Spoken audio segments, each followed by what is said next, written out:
Mesdames et messieurs, bonjour et bienvenue dans ce numéro de votre émission Déballage.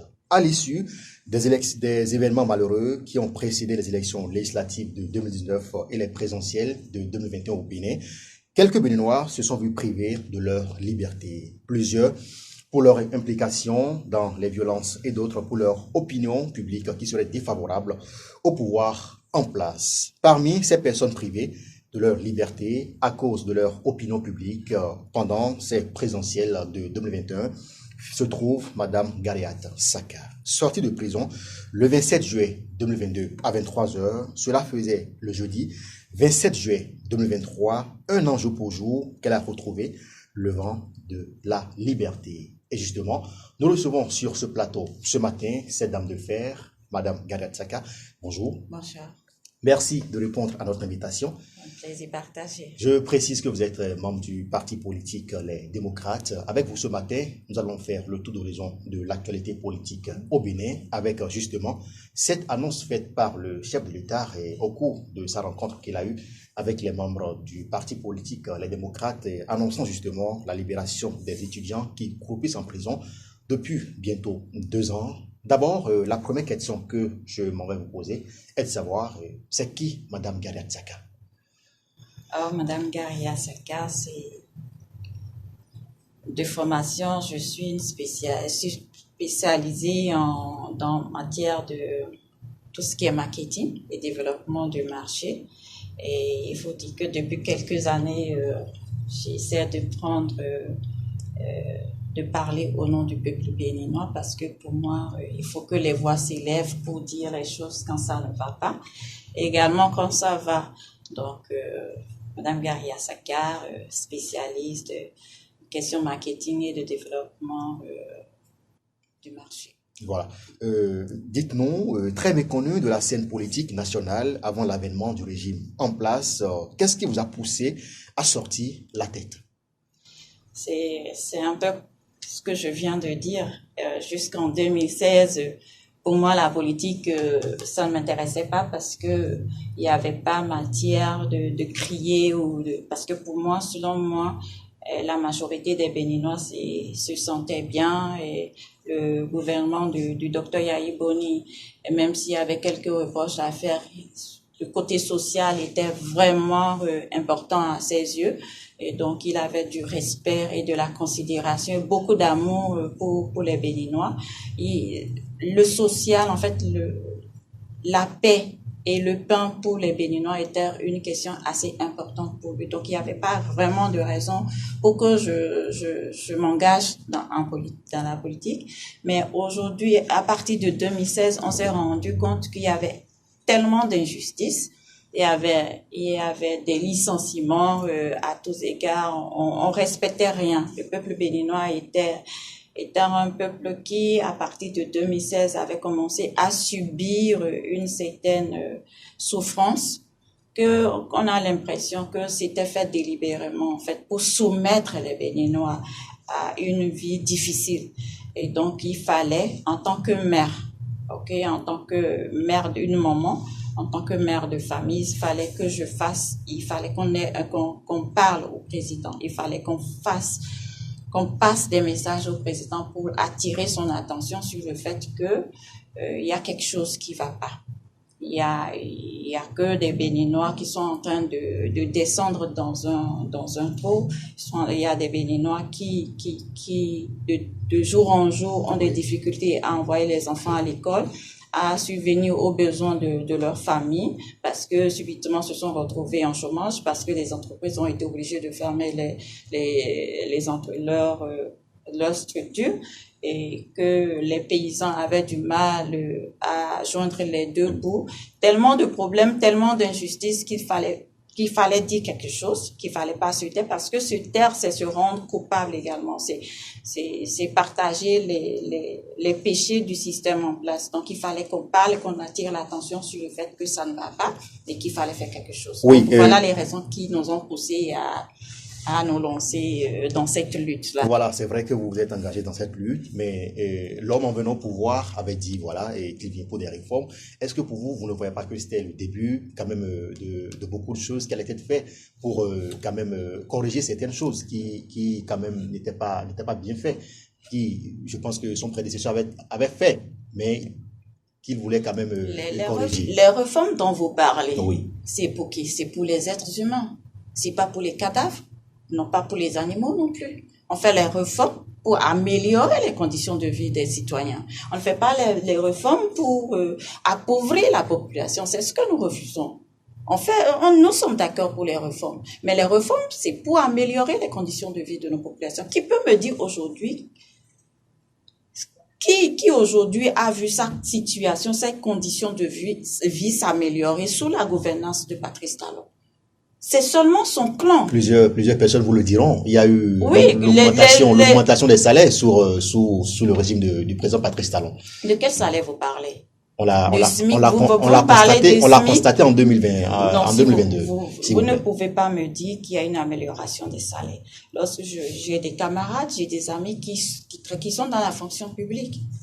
OK?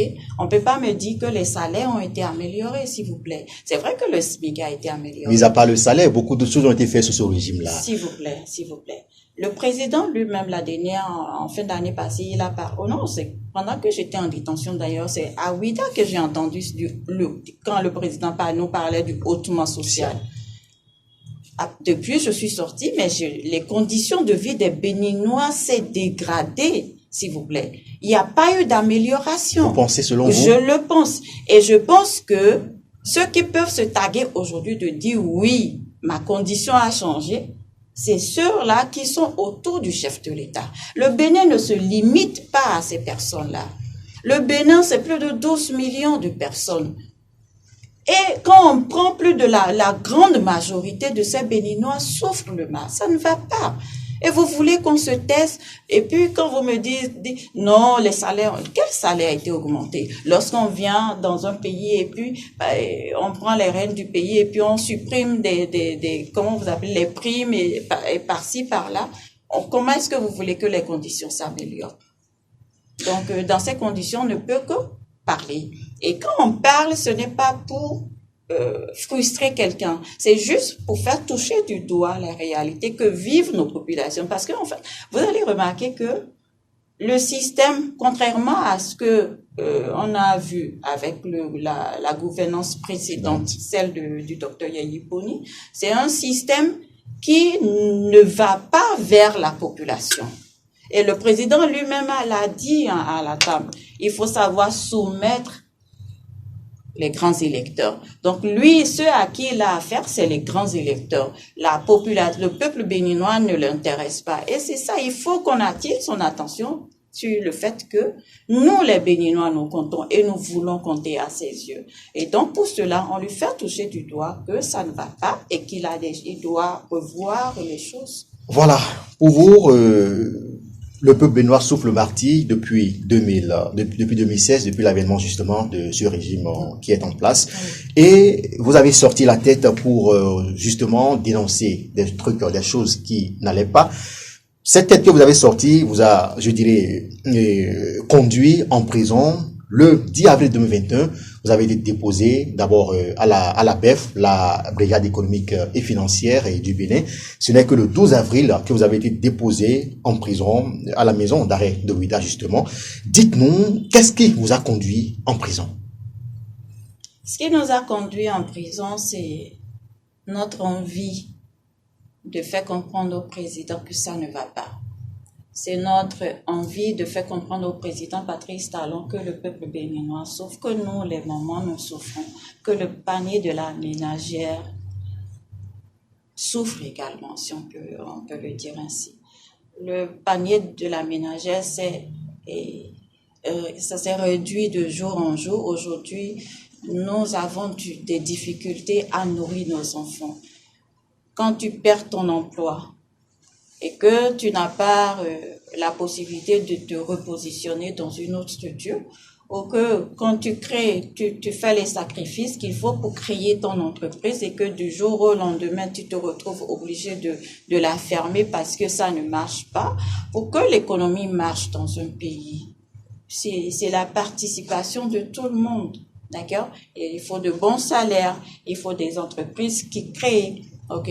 Et ça circule, il faut que les paysans, nos entrepreneurs agricoles, quand ils produisent, qu'ils puissent profiter de leurs sacrifices. C'est tout ça qui fait tourner l'économie. Ce n'est pas que le politique distribue de l'argent, non, c'est nous vivons de quoi? De ce que nos mains produisent. Qu'on nous permette de vivre avec ce que nos mains produisent. C'est ça, de ça qu'il s'agit.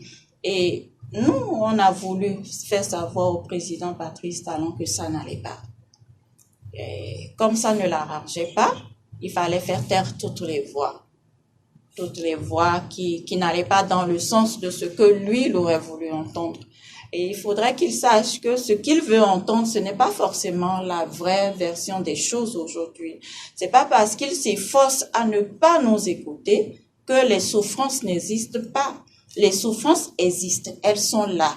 Il faut qu'ils comprennent que ça existe et qu'on a besoin de lui faire savoir et de lui faire toucher du doigt que ça existe. Et je suis convaincue qu'il sait. Il fait juste semblant de ne pas le savoir. Donc, nous étions dans cette logique de faire savoir que ça ne va pas.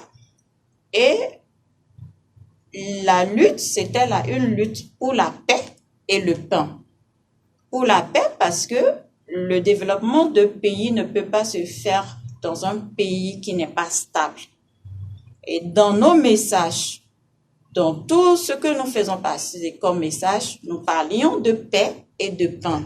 Le pain parce que, on dit souvent, un ventre affamé n'a point d'oreille. Tout à fait. Donc, le pain pour notre jeunesse, pour nos enfants. Dans la période, on a remarqué que nos jeunes, parce que poussés dans le désespoir, préféraient se pendre. On a eu des épisodes, des jeunes qui se donnaient la mort parce qu'ils ne savaient plus à quel sein se vouer. Et on ne pouvait pas, en tant que mère de famille, en tant que maman, regarder ça et se taire. C'est comme si on se rendait complice de ça. On ne pouvait pas être, en tant qu'une femme, ne peut pas se rendre complice de cette façon de gérer le peuple béninois. Et c'est tout ça qu'il fallait c'est ce que nous avions voulu partager avec notre président. Mais visiblement, ça le dérangeait qu'on lui dise la vérité. Et c'est ça qui nous a conduits en prison. Voilà, la période justement choisie, c'est la période des élections présidentielles. Ouais. Est-ce que voilà, ça a quelque chose à voir avec ce n'est pas que notre lutte, elle a commencé bien avant. On est parti de quoi? Les premiers éléments qui ont fait qui nous ont poussé à prendre la parole, c'est déjà à partir de 2019 où on a eu des élections exclusives. En fait, c'est des suites de frustration parce que le Béninois adore tellement les élections. Le Béninois est tellement patient et il attend en réalité les périodes électorales pour sanctionner un gouvernement. Mais à partir sous la gouvernance... Est-ce qu'on va parler de sanctions pour exprimer quand même? Pour exprimer. Ça, on peut prendre ça comme on veut. Voilà. Exprimer ou sanctionner, c'est chacun se met du côté qui l'arrange. Donc je dis, le Béninois aime... Et puis c'est un bel exemple que le Bénin avait. Donc, et lorsque le président Talon est venu, les premières élections, on a vu comment ça s'est passé. Et on sait, lorsqu'il y a une frustration sur frustration, on sait ce que ça donne. Et c'est à partir de cet instant qu'on s'est dit, il faut faire attention. Si on veut la paix, il faut qu'on dise, il faut qu'on parle, il faut qu'on fasse entendre raison au chef de l'État pour qu'il prenne ses responsabilités pour éviter de nous conduire dans le gouffre. Voilà. Et c'était ça notre motivation. On n'avait rien que nos paroles, que nos bras, que nos pancartes, que nos différents messages pour faire passer le message au chef de l'État. Nous n'avions pas d'armes, nous n'avions pas de gourdin, nous n'avions rien d'autre que ça. Nos messages de paix et de pain. Ces messages justement délivrés vous ont, je dirais, coûté la peau des fesses, vous a conduit en prison. Racontez-nous un peu votre séjour en prison. Comment vous et votre famille et vos proches l'avez vécu? Je sais que ça a été une période vraiment très difficile pour vous. Racontez-nous pour qu'on ait quand même une idée de ce temps carcéral que vous avez passé à la maison d'arrêt de Ouidah. C'est vrai que j'ai déjà eu avec certains de vos collègues à partager ces moments difficiles.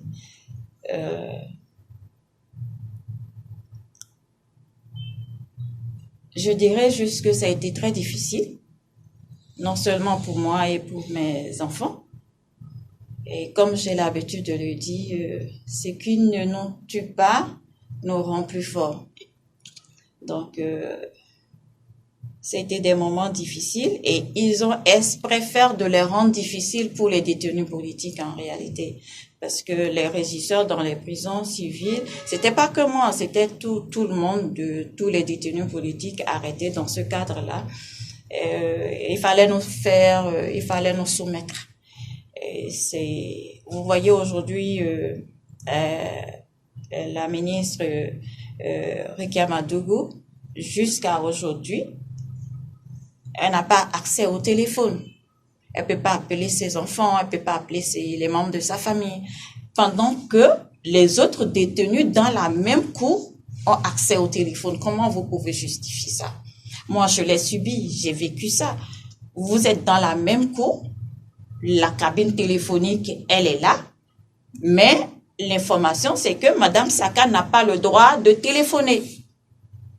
Vous imaginez, vous êtes une cinquantaine de personnes, mais les autres ont le droit d'appeler, mais vous n'avez pas le droit. Ce n'est pas que je veux utiliser mon téléphone portable parce que c'est interdit. Ce n'est pas ça. C'est la cabine téléphonique implantée dans la maison.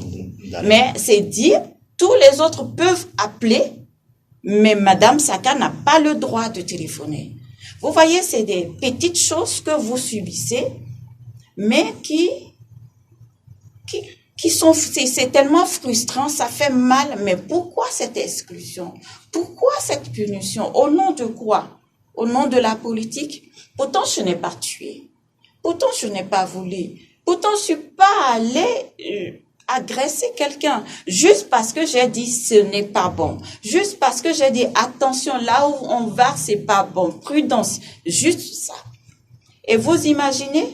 Toutes les autres peuvent parler à leurs enfants, mais vous êtes interdit. Est-ce que c'est normal?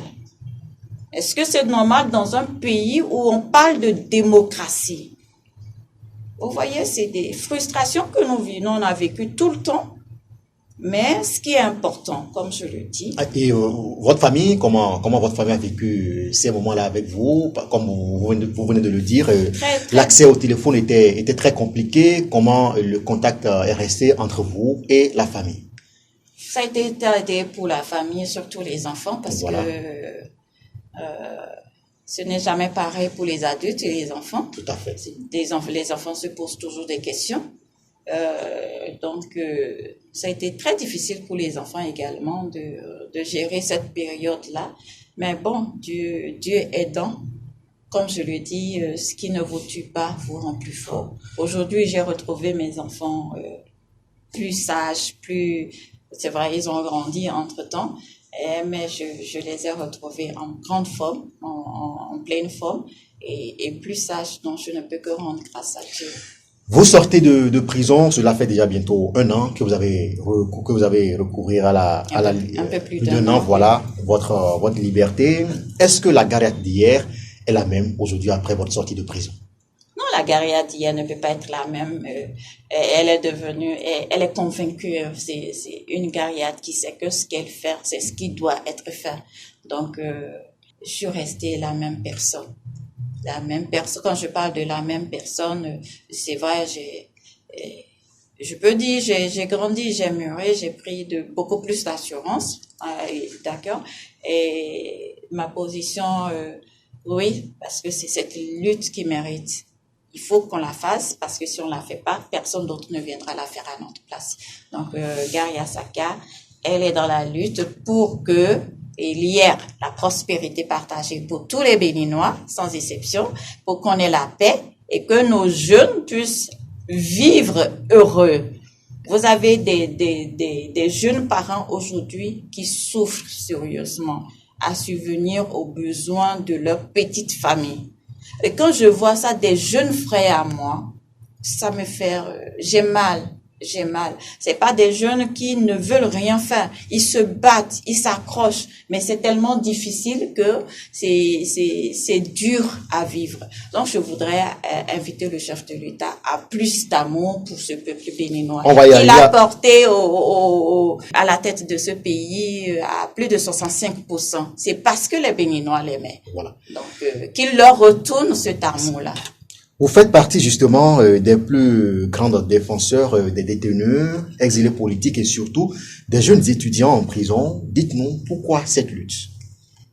Pour être passé par là, je sais combien c'est difficile. Et depuis que je suis sortie, je fais de cette lutte mienne.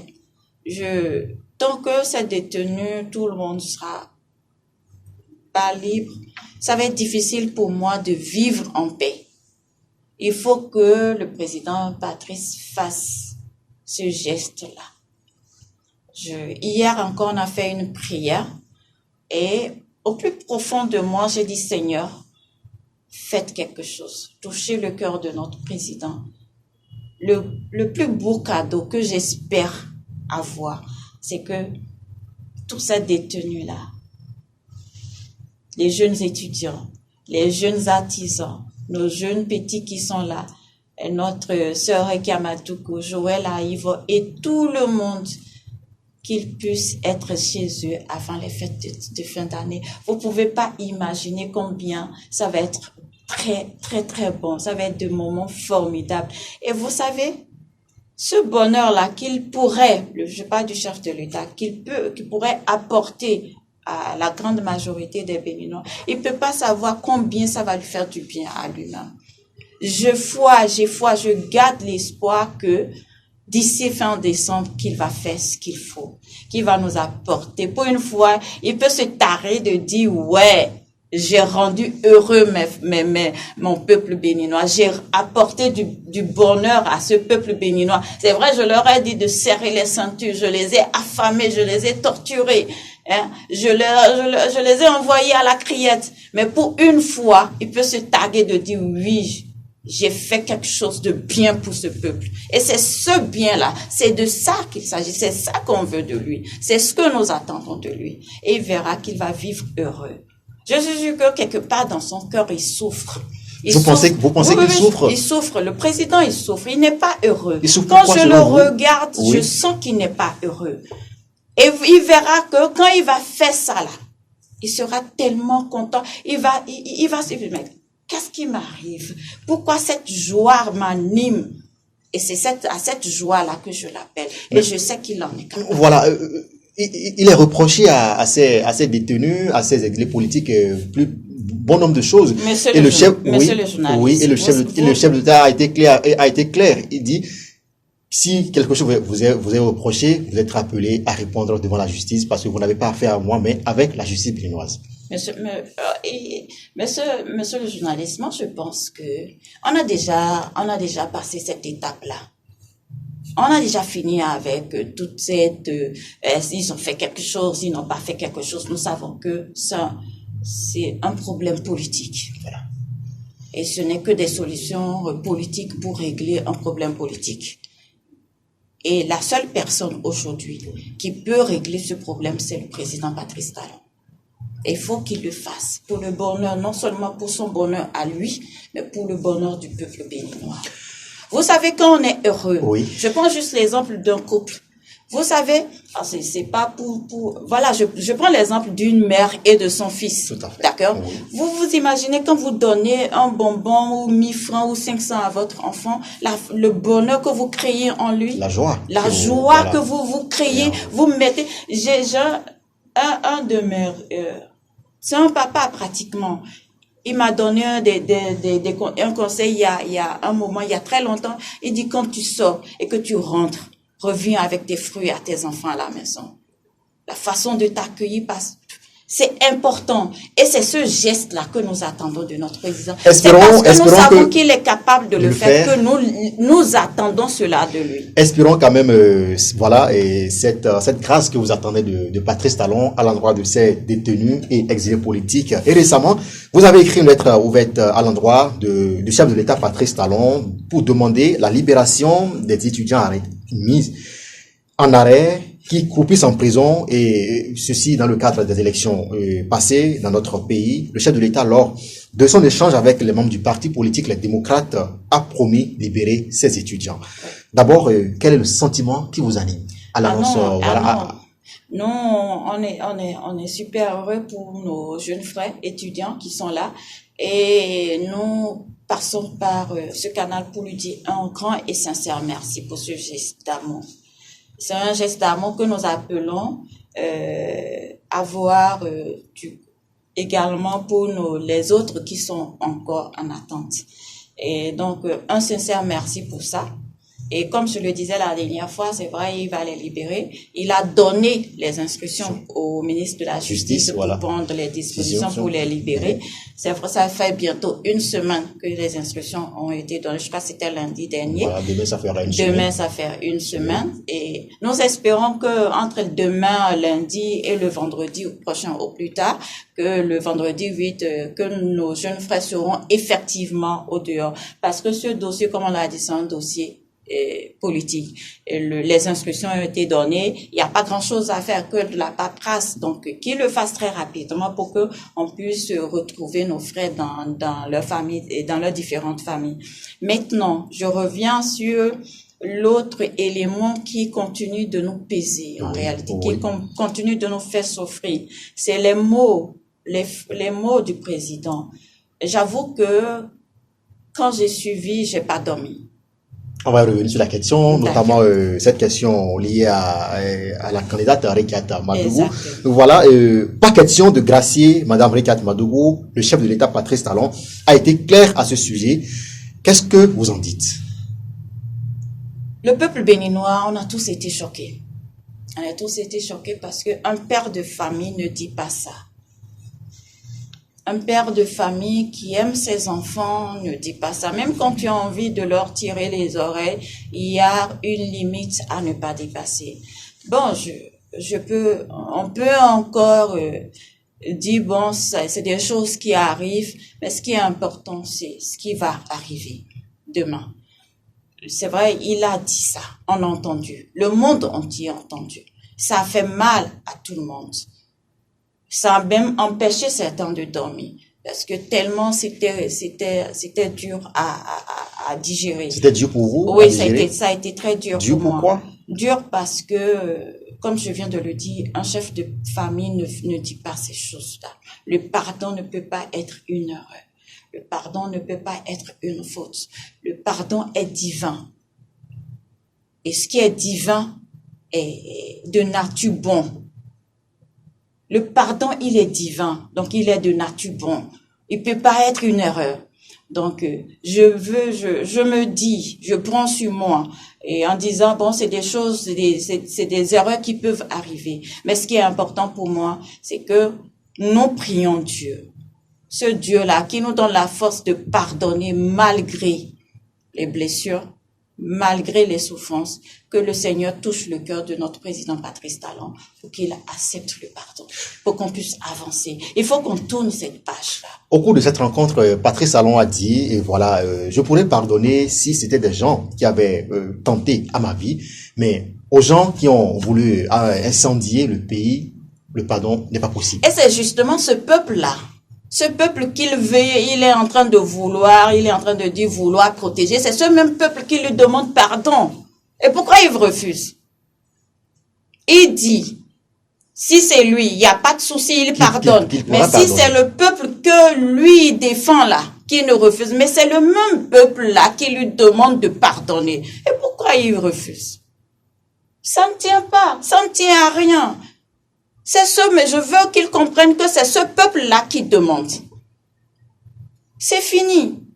Monsieur le Président, c'est fini. Tournons cette page malheureuse de notre pays. Il faut qu'on avance. Il faut qu'on avance pour l'avenir de notre pays. On ne peut pas construire un pays sur des cadavres ou sur des orphelins.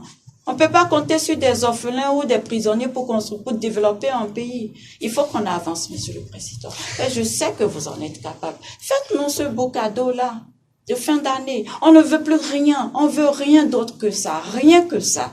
Pour vous, pour moi, vous espérez quand même. Oui, je vous le jure. Oui. Je suis animée c'est la foi en Dieu qui me permet de garder l'espoir que le président a la capacité et toutes les possibilités pour nous les libérer. Avant justement, et pour permettre également aux exilés de rentrer. Avant de voir votre espoir de voir le chef de l'État Patrice Talon libéré, gracié et permettre aux exilés de rentrer dans leur pays, les députés justement du parti politique les démocrates ont déposé et ont introduit une loi d'amnistie au Parlement. Cette loi, une proposition de loi d'amnistie.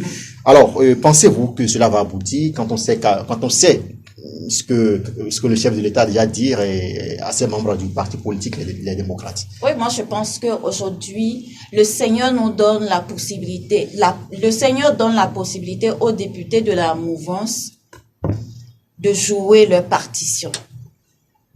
C'est maintenant à eux de faire, de nous montrer et de montrer au peuple béninois combien ils ont de l'amour pour nous. C'est leur. Maintenant, là, c'est eux qui doivent jouer leur partition. Si le chef de l'État, puisque le chef de l'État a dit non au président Yaya Boni et à ses, comment vous appelez, à ses vice-présidents. Voilà. C'est dit qu'aujourd'hui, si demain le chef de l'État change de position, c'est que les députés de la mouvance auraient réussi là où l'opposition a échoué. Et c'est ça l'objectif qu'il doit chercher à atteindre. Et comme ça, le peuple béninois, ils ont fait le boulot. Ils ont joué effectivement leur partition. Donc c'est ça, c'est un challenge qu'ils doivent relever. C'est un défi que le peuple leur lance et on attend de voir s'ils vont réussir ce challenge-là. Cette émission tend vers sa fin. La télé, c'est le temps. Et Madame Gariat Sakar, regardez tout droit dans cette caméra et je suis sûr que vous avez justement un message à adresser au chef de l'État Patrice Talon. Parce que c'est un homme, c'est un père de famille, vous l'avez dit, et c'est sûr qu'il va entendre, qu'il entendra votre cri du cœur pour ces détenus, pour ces exilés et pour ces étudiants qui croupissent encore en prison. Monsieur le Président Patrice Talon, vous avez donné des instructions au ministre de la Justice et nous espérons que entre le lundi 4 et le vendredi 8, et je pense bien que les dispositions seront effectivement prises pour permettre à nos jeunes étudiants de pouvoir sortir et de pouvoir rattraper certainement ce qui est encore attrapable dans les amphis. Et pour ça, je vous dis un sincère merci. C'est un cœur de mère qui vient vous dire merci. Akwe Nansiara pour tout ça. C'est de l'amour que vous leur donnez et nous vous disons un sincère merci pour ça. Vous verrez que quand c'est une graine que vous venez de semer et vous allez récolter. Et mon deuxième message, c'est celui-là qui ne change pas, qui n'a pas encore changé et qui changera certainement dans quelques jours parce que je veux espérer que pour les autres détenus dont votre fille Rekia Madougou, parce que maman en parle toujours, et Joël Aïvor et tous les autres qui restent vont pouvoir profiter de votre générosité et que vous allez également donner des instructions au ministre de la Justice pour que il puisse sortir dans les jours à venir. Et nous espérons pour aller fêter les fêtes de fin d'année avec les enfants. Kimora, la petite Kimora, espère passer les fêtes de fin d'année avec sa maman et j'espère que, Monsieur le Président, vous allez pouvoir faire ce qu'il faut pour permettre que le bonheur, que cette petite fille, ce bébé-là puisse retrouver la joie qu'elle a perdue depuis 2021. Monsieur le Président, vous en avez les capacités, vous avez tous les moyens, c'est vous seul qui avez le pouvoir de le faire. Votre mot de la fin, en 30 secondes rapidement. Merci beaucoup, chers internautes. Merci, peuple béninois. Je sais que tous nos détenus peuvent continuer par compter sur vos prières. Donc, on va continuer par prier pour eux, pour que le Seigneur touche le cœur de notre président Patrice Talon, pour que chacun d'eux puisse retrouver le cocon familial. Donc, c'est bientôt les fêtes de fin d'année. Je profite pour souhaiter de joyeux moments à chacun et à tous. Je vous remercie. Voilà, mesdames et messieurs, vous l'avez compris, c'est sur cette note d'invite et ce souhait de Madame Gariata Saka que nous mettons un terme à cette émission. Merci d'avoir répondu présent à notre invitation sur ce plateau. Avec vous, nous avons fait le tour d'horizon de l'actualité politique au Bénin, notamment vos divergences, vos prises de position politiques qui vous ont justement conduit en prison. Nous avons également parlé de cette rencontre du parti politique Les Démocrates avec le chef de l'État Patrice Talon. Le chef de l'État a annoncé la libération de ces étudiants qui croupissent en prison depuis bientôt 2 ans. Et sur la question de l'État de Madou également, le chef de l'État a été clair, mais à travers vos propos, vous avez souhaité que le chef de l'État puisse mettre de l'eau dans son vin afin que, ces détenus politiques, ces exilés politiques puissent également revenir au pays. Chers internautes, c'est la fin de cette émission. Merci de nous avoir suivis. Merci également aux équipes qui ont contribué à la livraison de cette émission. Sabiou Chabedamou, Kurt Zamba. C'est un plaisir de vous savoir à l'écoute de nos programmes. Terminus, tout le monde est sans et à très bientôt.